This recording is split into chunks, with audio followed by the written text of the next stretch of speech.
My name is Einar Selvik from the Norwegian music constellation called Wardruna.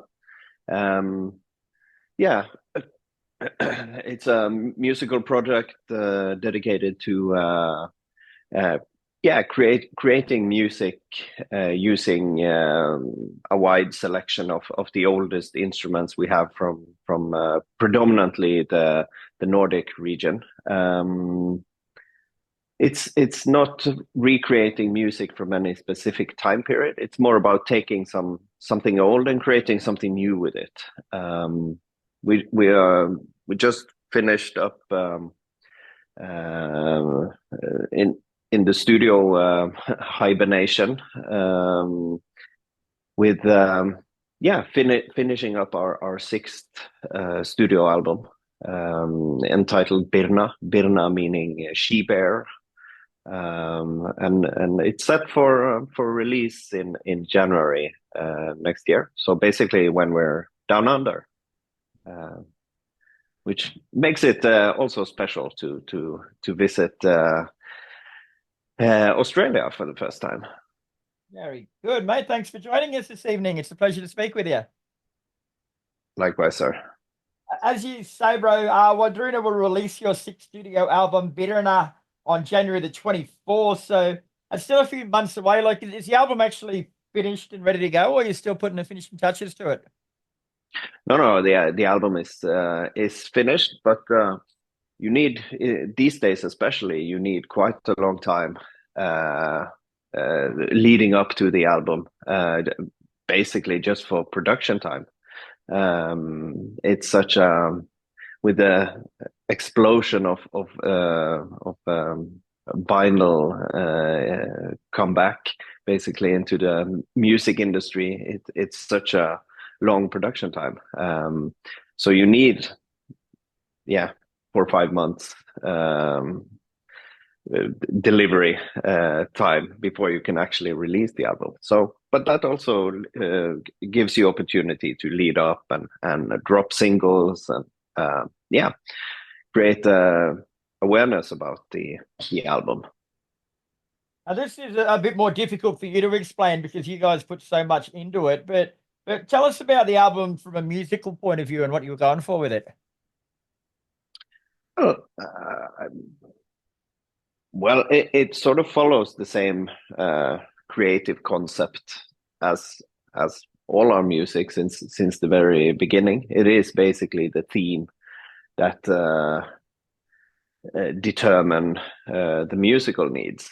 So it is the theme itself that it sort of at least gives direction into what instruments I choose, what sounds, where I record, and so on. Some recordings are done outside,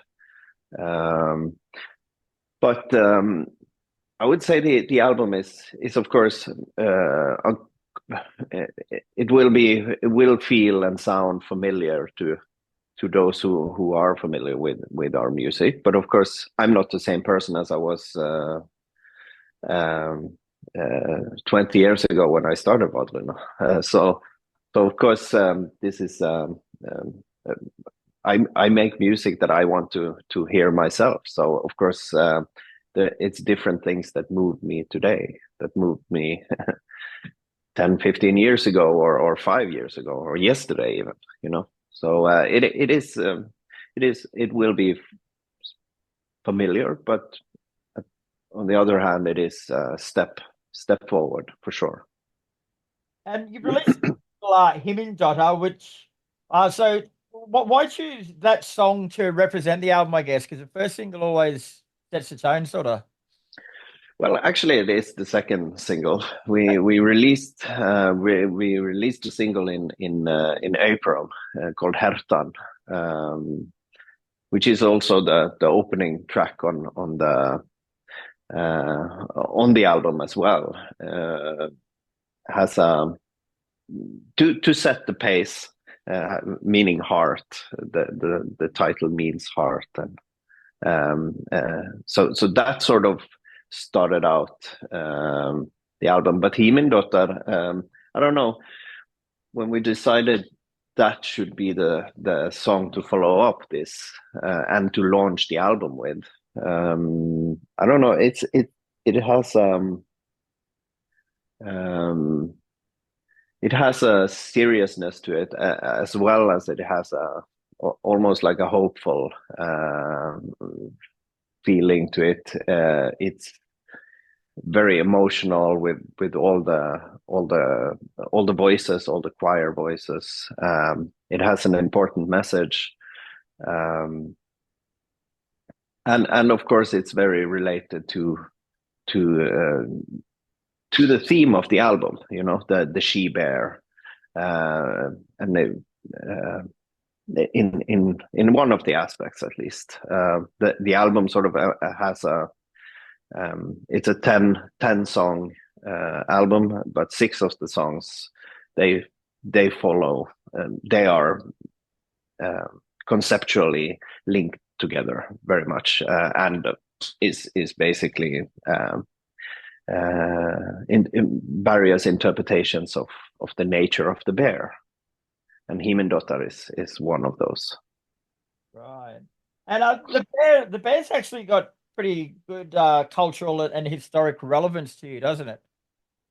Absolutely. And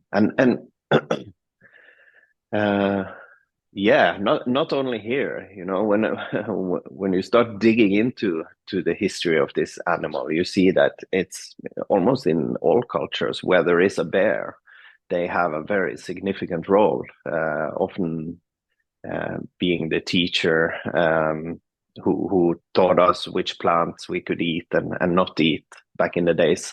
They are seen as the warden or the shepherds of the woodlands.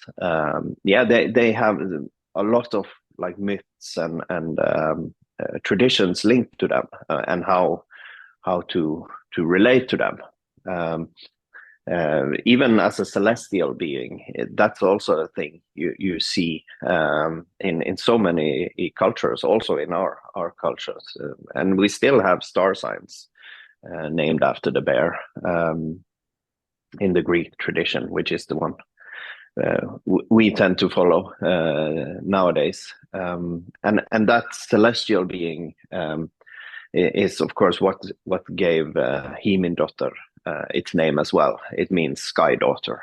Very cool. Now, your music, we sort of touched on this before, mate, but your music utilizes instruments and beliefs from ancient Nordic times, but you also sort of blend it with a modern day soundscape and like actual recordings from now. So is it difficult to bring those two worlds together musically? No, I feel they blend very well together. I think these old instruments, they have a very they have a visual quality to them, which makes them, if you treat them right, they fit very well into a cinematic modern soundscape.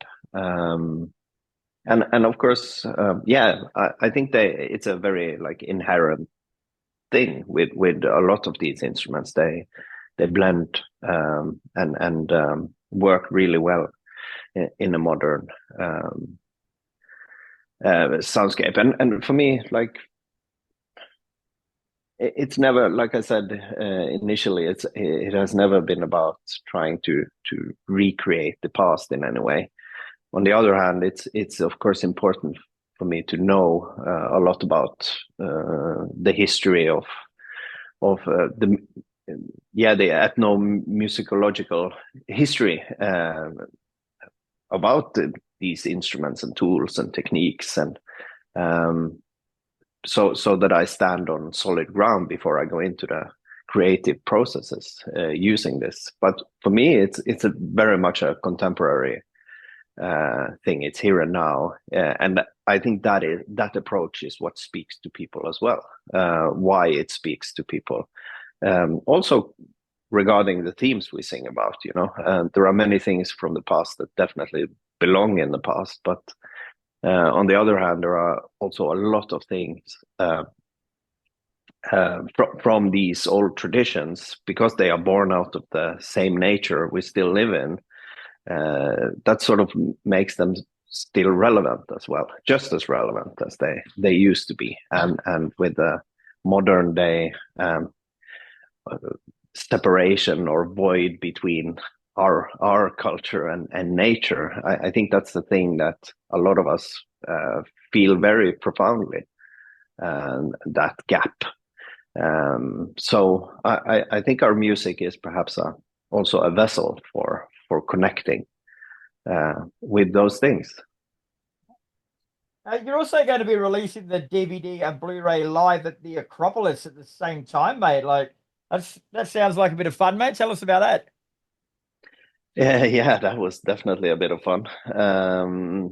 Yeah, I don't know. We've always we've always since the very first live concert, it's been important for us to choose places and spaces that somehow complement the music. Then you have the potential of creating like a positive synergy effect when you perform there. And that has of course allowed us to to be able to play in some pretty special places around the world, and of course the Acropolis, the Odeon of Herodes Atticus amphitheater at the Acropolis. That's pretty high up on the list of places we wanted to perform, and it was such a long process also to make it happen. So yeah, it was a special thing to become part of the history of that place, and use the amphitheater for what it was meant to be used for. It and also just seeing the amphitheater come to life with 4,500 people, and the seating is very steep, so it's like when you walk on stage, it's like you walk into a wall of people. So yeah, it was a special night, and of course it was also the autumn equinox, which was a nice symbolic way of ending the whole tour cycle, basically, before we went into the studio. Oh. So speaking of touring, like you start a massive tour this month, mate. So that's sort of going to go for a little while. It sees you in Australia and New Zealand in late January. So that's going to be the band's first ever time in Australia and New Zealand, mate. So it must be pretty exciting. Yeah, absolutely. It's always very exciting and interesting to see how the interaction with the audience is when you visit new places and share these evenings together. Yeah, we are all very, very excited. I've been lucky enough to visit only briefly Australia, but I like 25 years ago I spent quite a bit of time on New Zealand, actually. So so I very much like the feeling down under. So yeah, it's about time to go there. So I'm very happy for this opportunity to finally be able to do so. And so crowds over here have got no idea what to expect from you guys. So run us through a typical Wardruna live show. Yeah, what to expect? I don't know. Um, it's well, it's not your typical rock concert, that's for sure. It has more a solemn, ceremonial feel to it. Yeah, from beginning to end, it's more just letting the music speak. Yeah, what we try to do is basically create the space where you can connect to something that is bigger than yourself, whether it's the music itself or the thoughts and idea behind the music doesn't really matter. But I think um, for most people these days, if you don't go to the mosque or the church or these religious gatherings, you don't get to experience these solemn spaces. And I guess that's what we're trying to create, but in a very neutral way, where it's basically just it's very undefined, it's very open, but the atmosphere of connecting to nature, since nature is basically what our music is about, nature and our relation to it. It's a way of connecting to it in a different way. So yeah, you're in for a ride. That's good. Well, thanks very much for your time tonight, mate. It's been a pleasure speaking with you. The album Birna is out January the 24th. Wardruna will be in Australia around the same time for shows in Melbourne, Sydney, and Brisbane, and then one in Auckland. So check out the socials, check out the album, and we'll see you next year. Yes. Thanks for having me.